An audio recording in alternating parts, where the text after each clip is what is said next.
دروشی پڑھ لیجیے۔ الصلاۃ والسلام علیکہ یا رسول اللہ وعلی آلک و اصحابک یا حبیب اللہ۔ حضرات محترم، بہار اپنی آمد کی خبر خود ہی دیتی ہے، اور سورج طلوع ہو جائے تو بتانا نہیں پڑتا۔ آج کی محفل سٹیج کی طرف دیکھا جائے اور آپ کے یہ پر نور چہرے دیکھے جائیں تو تشریح کی ضرورت پیش نہیں آتی۔ یقیناً یہ محفل محبوب بھی ہے، مقبول بھی ہے۔ آپ نے محسوس کیا کہ اس مائک پر جتنے بھی لوگ آئے انہوں نے آج گفتگو کا حق ادا کیا ہے، اور میں اس سالانہ ختم پاک کی مجلس میں جب بھی کھڑا ہوتا ہوں مجھے پتا ہوتا ہے وقت ہمیشہ ایسا ہی ہوتا ہے، وقت تھوڑا ہے، وقت تھوڑا ہے، لیکن تھوڑے وقت میں بھی پیغام حق کا پہنچانا بہرحال ضروری ہے۔ میرے بارے میں جو کچھ علماء کرام نے اور میرے سرپرستوں نے فرمایا ہے، میں آج یہ بتا دینا چاہتا ہوں کہ شیخ العالم رحمت اللہ علیہ، ان کی تربیت اور حضور خواجہ خواجگان قدوۃ السالکین، امام العارفین، فخر کاملین پیر غلام محی الدین غزنوی رحمت اللہ علیہ کی باطنی نظر اور خاندان حضور پیر غلام محی الدین غزنوی کے یہ عظیم شہزادگان، جن کے چہرے ثابت کر رہے ہیں کہ یہ کامل کی اولاد ہیں، جب سے ان کا ہاتھ میرے سر پر آیا ہے اللہ نے مجھے سر بلند کر دیا۔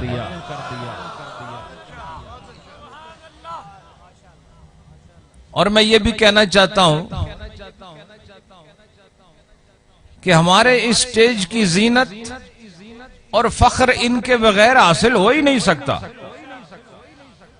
اور خاندان کے وہ خوبصورت صاحبان جن کے چہرے میں آج ہم اپنے دادا کی زیارت کر رہے ہیں، اور جو یہاں بیٹھے ہیں تو ایسے لگتا ہے کہ پورا نیریہ شریف یہاں موجود ہے۔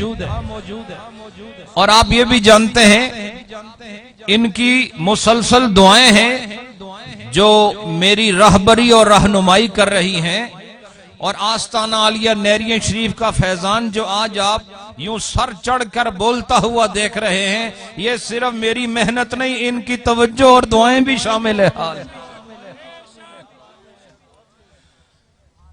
حضور سیدی خواجہ پیر محمد فضل ربانی زاہدی مرکزی دائمی سجادہ نشین آستانہ عالیہ نیریہ شریف، جو پورے آستانے پر ایک رحمت کا سائبان بن کر اسے تپتی ہوئی دھوپ سے محفوظ رکھے ہوئے ہیں۔ میں اس دن کو غنیمت سمجھتا ہوں جس دن میں ان کی زیارت کر لیتا ہوں۔ حضرات، یہ چہرے ایک دفعہ اوجل ہو گئے تو پھر دیکھنا نصیب نہیں ہوں گے، اس لیے میں شیخ العالم کے تشریف لے جانے کے بعد آج اگر اس مرشد کریم کی زیارت کی پیاس بجھانا چاہوں تو میں اپنے اس شیخ کے چہرے کو دیکھ کر اپنی پیاس بجھا لیتا ہوں۔ حضرات، جس بیٹے پر بڑوں کا سایہ قائم ہو اور آپ اسے چڑھتا ہوا دیکھنا چاہتے ہیں تو مجھے دیکھ لو، اور جس پر خاندان والوں کی توجہ ہے اور وہ آئے دن دین کے اندر، تصوف کے اندر، مخلوق خدا کی خدمت کے اندر اور تصوف کے دروس کے اندر تبلیغ اسلام کی ترویج کے اندر اگر آپ کو منزلیں پھلانگتا ہوا نظر آ رہا ہے تو اس کا سبب یہ ہے میرا سارا خاندان میرے ساتھ موجود. یہ پابند شریعت ہے اور باپ کے لیے وہ بیٹا قابل فخر نہیں ہوتا جو بڑی دکان قائم کر لیتا ہے اور بڑا کاروبار قائم کر لیتا ہے. میں مسلمان باپ کی بات کرتا ہوں جو مسلمان بھی ہے اور باپ بھی ہے اس کو اپنے اس بیٹے پر فخر ہوتا ہے جس کی صورت اور سیرت میں قرآن کا نور بھی ہوتا ہے, مصطفیٰ کی حدیث کا نور بھی ہوتا ہے. آج اپنی قبر انور میں محی الدین غزنوی فخر کر رہے ہیں. ان کی اولاد کے چہرے دیکھو تو بتانا نہیں پڑتا, چلتے ہوئے عام راہگیر بھی دیکھ لیتے ہیں یہ عام چہرے والے نہیں, خاص حسن و جمال والے ہیں. یہ فخر کی بات ہے اور یہ فخر یاد رکھو صرف بیٹا ہونے سے حاصل نہیں ہوتا. یہ فخر حاصل کرنے کے لیے باپ کی سیرت کو اپنانا پڑتا ہے اور جہاں سیرت آ جائے وہاں صورت خود بخود آ جاتی ہے, وہاں صورت آ جاتی ہے. ابھی حافظ صاحب نے کیا خوبصورت بات کہی ہے, صدیق اکبر کا حوالہ دیا جو شبیہ سرور سروراں بن گئے, جو شبیہ امام الانبیاء بن گئے. یہ شکل و شباہت یہاں تو نسل بھی ایک نہیں ہے, باپ اور ہے ماں اور ہے. صدیق کا باپ اور ہے, محمد کے والد اور ہیں, صدیق کی ماں اور ہے, محمد کی والدہ اور ہیں. لیکن پھر بھی شکل میں یہ شباہت کیوں آئی ہے؟ پتہ چلا اگر اپنے کامل مرشد کی زندگی کی صورت کو اپنانا چاہتے ہو تو سیرت کو اپنا لو. نسل کا تعلق ثابت ہو یا نہ ہو, کردار کا تعلق ثابت ہوا تو اس کی صورت کا نور خدا تیری صورت میں بھی پیدا کر دے.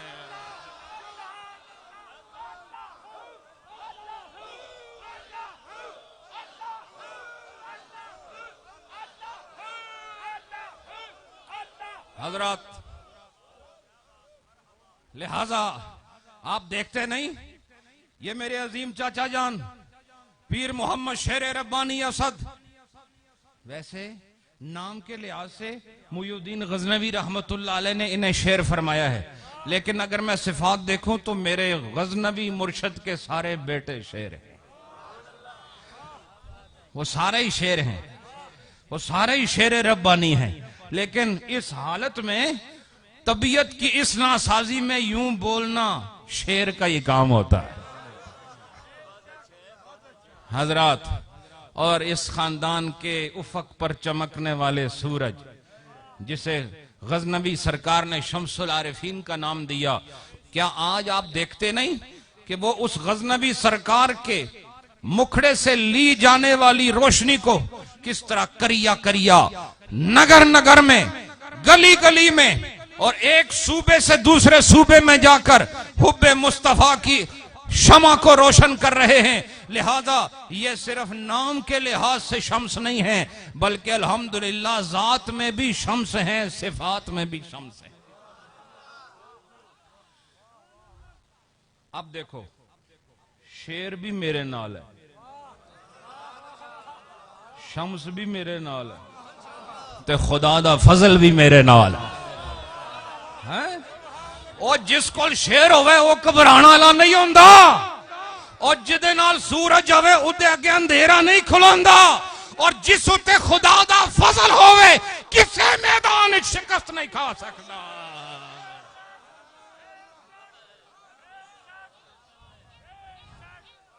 ارے حضرات یہ ایسے نام سے آدمی شاہ و سلطان نہیں بنتا اور بادشاہ نہیں بنتا. یاد رکھو جب پیچھے شیر بھی ہو, سورج بھی ہو, خدا کا فضل بھی ہو تو آگے جانے والا بے قدر چھلانگے مارتا ہوا جاتا. سمجھ آئی کہ نہیں آپ کو حضرات؟ اس لیے یہ جتنے میرے فضائل بیان کر رہے ہیں یہ اصل میں فضائل وہ ہیں جو ان کے اندر چھپے ہوئے ہیں. ہاں یہ ضرور ہے کہ ان کے کمالات خدا میرے اندر سے ظاہر کر رہا ہے اور یہی ہوتا ہے کہ آقا کے کمالات کو غلام کے اندر سے ظاہر کر دیا جاتا ہے، جس طرح حضور کے کمالات کو صدیق سے ظاہر کیا گیا۔ غزنوی سرکار کی ان اولادوں کے کمالات کے لیے اللہ نے اس خاندان کے اس خادم کا انتخاب کیا ہے۔ آج پاکستان کے کتنے صوبوں میں غریبوں کو راشن پہنچایا جا رہا ہے، ان کو نیا لباس دیا جا رہا ہے، ان کے لیے پکا پکایا کھانے کا اہتمام کیا جا رہا ہے۔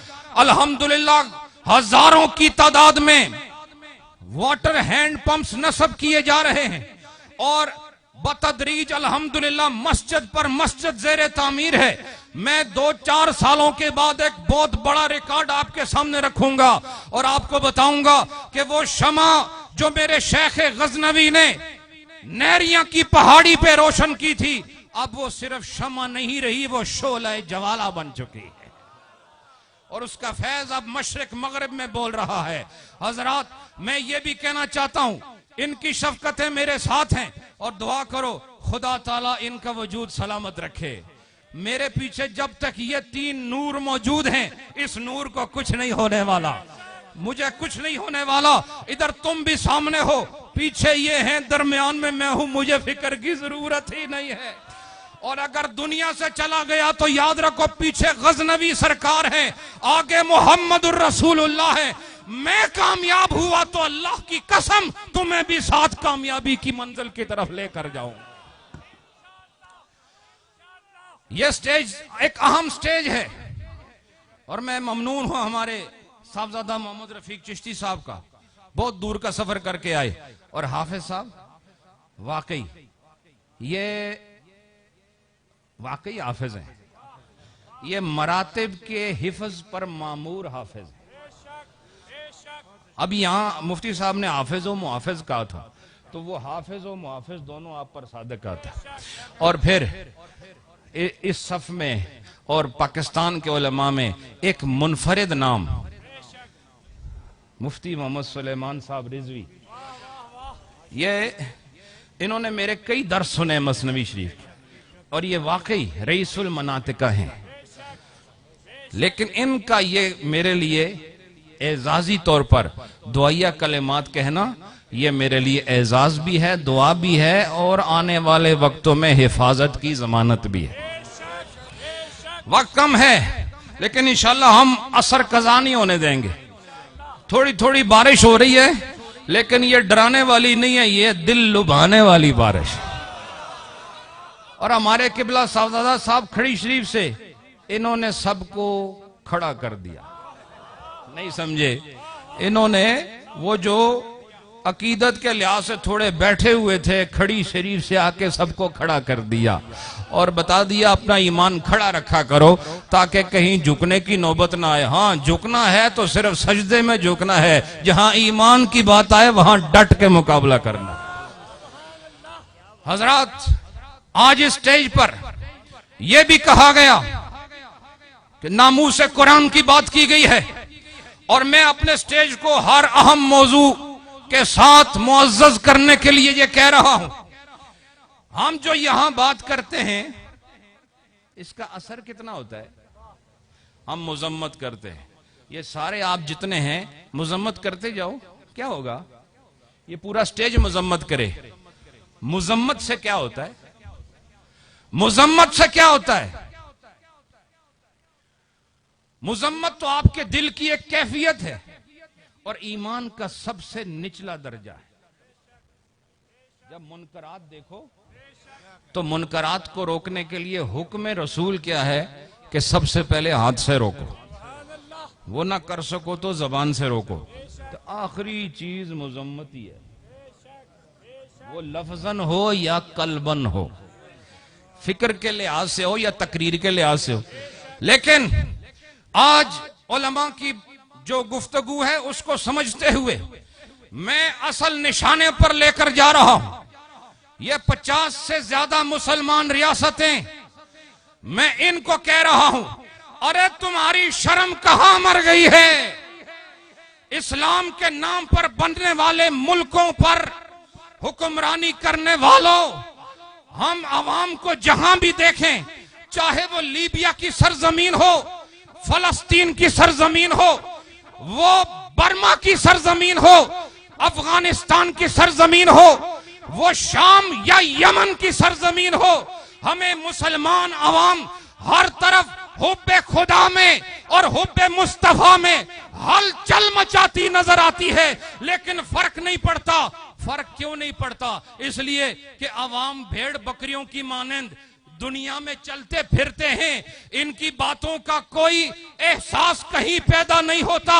یہ ارباب اقتدار اور ارباب اختیار کا منصب ہے کہ وہ جس نبی کی خیرات کھا کر اور جس قرآن کی سوغات لے کر آج مسلمان کی حیثیت سے زمین پر جی رہے ہیں، ان بے شرموں اور ان بے حیاؤں کو آج غیرت بیدار کر کے ان کافروں کو کہنا چاہیے کہ ہم سارے اسلامی ملک والے اس بات کو پسند نہیں کر سکتے کہ آزادی کلام اور آزادی خیال اور آزادی رائے کے نام پر محمد کی ناموس کو نشانہ بنایا جائے یا خدا کی کتاب کو نشانہ بنایا جائے۔ آج تم لوگ ووٹ دینے کے لیے گولیاں بھی کھا جاتے ہو،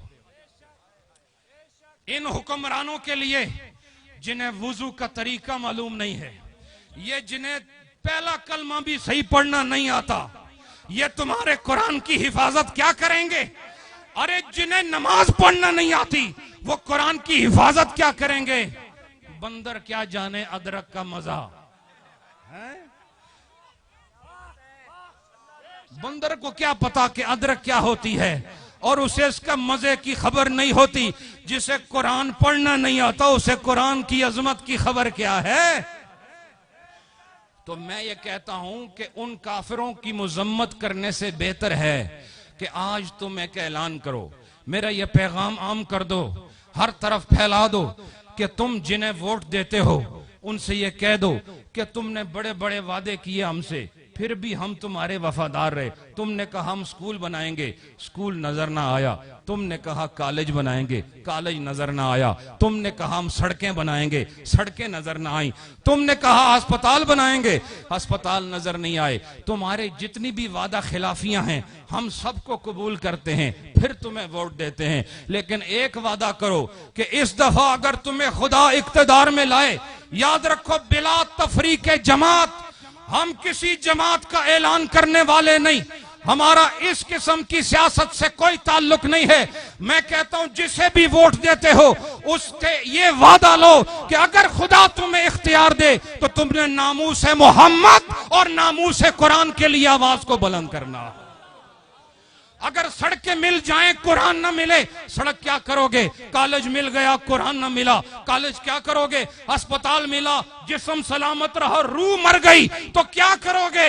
فرمایا اپنے آپ کو دیندار بناؤ، اور جب تم دیندار ہوگے تو تم پر حکمران بھی دیندار آئیں گے۔ لیکن تم نے پسند کیا تو کس کو کیا؟ اپنے تھوڑے سے نفع کے لیے اپنے قبیلے والے کا انتخاب کیا، اپنے علاقے والے کا انتخاب کیا۔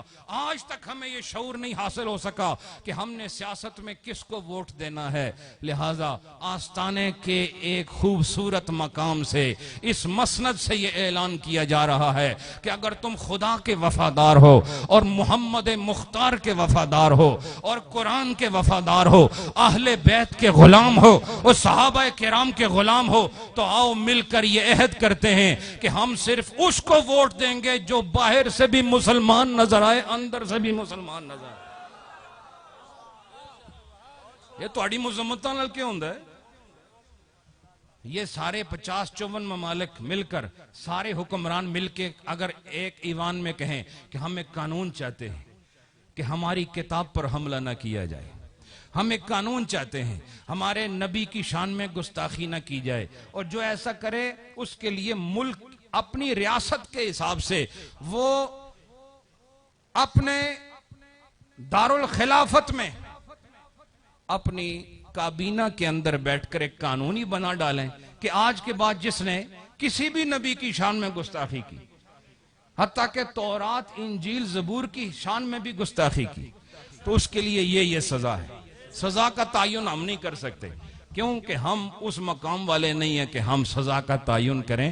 اس وقت مسلمان ساری دنیا میں ذلت کی زندگی گزار رہا ہے، کہیں ہماری سنوائی نہیں ہے، اور اس کی وجہ یہ ہے کہ نیچے رہنے والے نمازی بھی ہیں، عالم بھی ہیں، مسجدوں میں جانے والے بھی ہیں، شب زندہ دار بھی ہیں، اور ان کے اوپر فساق و فجار کا قبضہ ہے، اور ان کے اوپر حکمرانی کرنے والے وہ لوگ ہیں جن کی راتیں بھی خدا کی نافرمانی میں بسر ہوتی ہیں اور جن کے دن بھی شریعت کی بغاوت میں صرف ہوتے ہیں۔ اس لیے یہاں حافظ بناؤ یا قاری بناؤ، اس سے انقلاب آنے والا نہیں ہے۔ مدرسے بناؤ یا مسجدیں بناؤ، پاکستان میں جتنے مدرسے پوری دنیا میں نہیں ہیں، اور جتنی مسجدیں صرف کوٹلی شہر میں ہیں پورے پاکستان میں نہیں ہیں۔ حضرات ان چیزوں سے بات بننے والی نہیں، اپنا مزاج ٹھیک کرو، اور جس کو تم کرسی صدارت پر، کرسی وزارت پر اور کرسی اختیار و اقتدار پر بٹھانا چاہتے ہو، اس کے لیے اپنے اندر سیاسی فکر نہ پیدا کرو، ایمانی فکر پیدا کرو، ایمانی فکر پیدا کرو، تب کسی کی جرت نہیں ہوگی۔ یہ مذمت ہم بھی کرتے ہیں، سب کرتے ہیں حضرات، اس سے انقلاب آنے والا نہیں۔ آج کے بعد اگر سچے ہو تو جن کو ووٹ دینا ہے ان سے یہ وعدہ لے لو کہ تم نے محمد الرسول اللہ کی عزت اور قرآن کی عزت و ناموس کا لحاظ رکھنا ہے۔ اور اس اسٹیج پر یہ بھی کہہ دینا چاہتا ہوں، دنیا کے سارے فتنوں کے لیے جس ملک کا انتخاب ہوا وہ ہمارا ملک ہے۔ جتنے فرقے بنانے ہیں ادھر بنا سکتے ہیں آپ، جتنے دھڑے بنانے ہیں یہاں بنا سکتے ہیں۔ دوسرے ملکوں سے لوگ آ کر یہاں آرام سے ایک فرقہ بنا دیتے ہیں،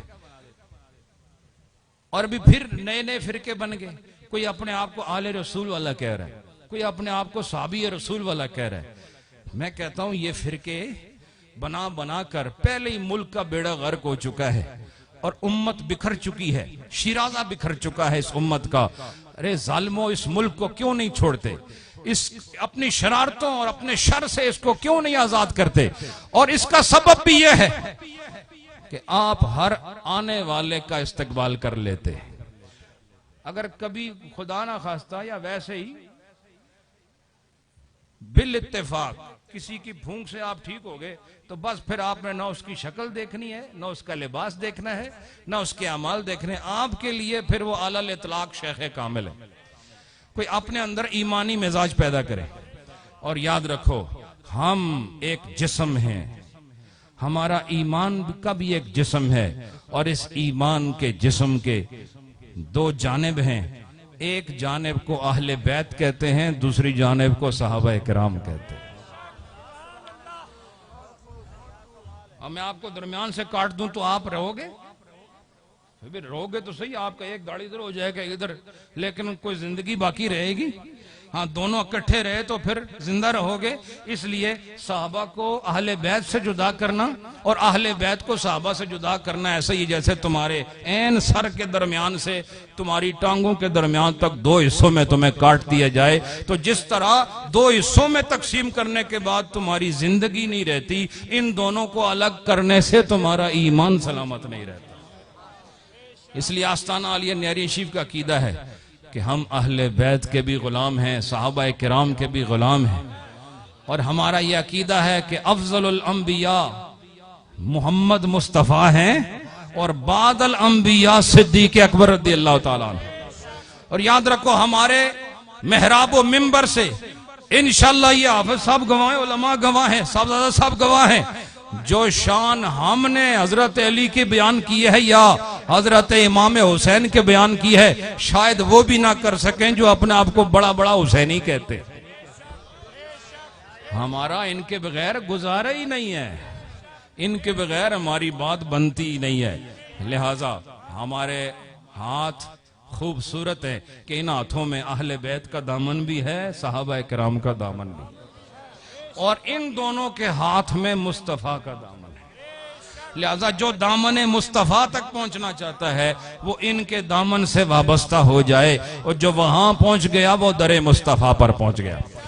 حضرات بہت سارا کلام پڑھا گیا ہے، وہ اس کی تفصیل کا بھی وقت نہیں ہے۔ ابھی آپ نے قبلہ پیر صاحب کی دعا بھی سننی ہے، کرسی رکھیں، اور خطاب بھی سننا ہے، اور درود پاک 3 کروڑ 40 لاکھ اور 1 کروڑ 12 لاکھ بار کلمہ شریف ہے، اور 256 قرآن پاک، اور ہزاروں کی تعداد میں سورتیں اور دیگر جو اوراد پڑھے گئے ہیں۔ یہ انشاءاللہ قبلہ پیر صاحب دعا فرمائیں گے. حضرات پیر صاحب کا یہ حکم تھا کہ میں نے کچھ نہیں کہنا، اب جو بھی بولنا ہے تم نہیں بولنا ہے، لیکن یاد رکھو میں جو بولا ہوں، ادھر رکھیں، میں جو بولا ہوں اس لیے بولا ہوں کہ مجھے یقین تھا میرے بولنے کے بعد میرے بولنے پر مہر تصدیق ثبت میرے شیخ کریں گے. تو اللہ یہ سایہ محبت، یہ سایہ عاطفت، یہ سایہ کرم، یہ سایبان رحمت آپ پر بھی اور خاندان غزنوی پر تا دیر قائم رکھے. میں خود پیر صاحب قبلہ کی بارگاہ میں عرض کر رہا ہوں کہ خاندان غزنوی کی عظمت و شان حضور خواجہ پیر محمد فضل ربانی زاہدی، جو خاندان کے بھی سربراہ ہیں، آستانے کے بھی سربراہ ہیں. آزاد کشمیر میں جس طرح آپ نے پاکستان میں بیرون ملک میں جا کر جس طرح محی الدین غزنوی کا فیض لٹایا ہے، الحمدللہ وہ سارا فیض جمع ہو کر آج آپ کے چہرے میں آپ کا حسن بن کے کائنات کو نظر آ رہا.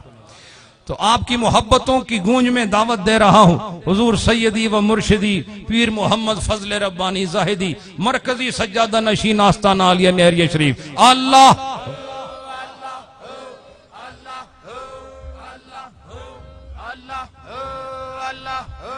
اللہ اللہ اللہ اللہ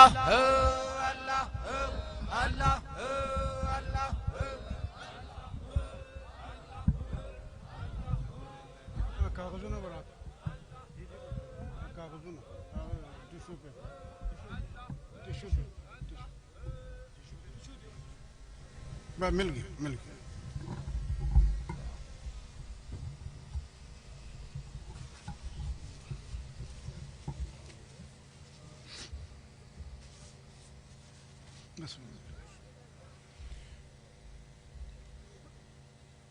سب حضرات تشریف رکھیں.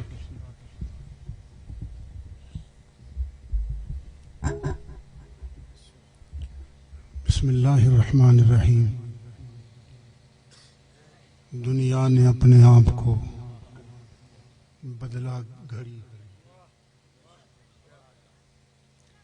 دنیا نے اپنے آپ کو بدلا گھڑی گھڑی. ایک اہل عشق ہیں جو جہاں تھے وہیں رہے. دولت عشق سے آشنا میرے بھائیوں،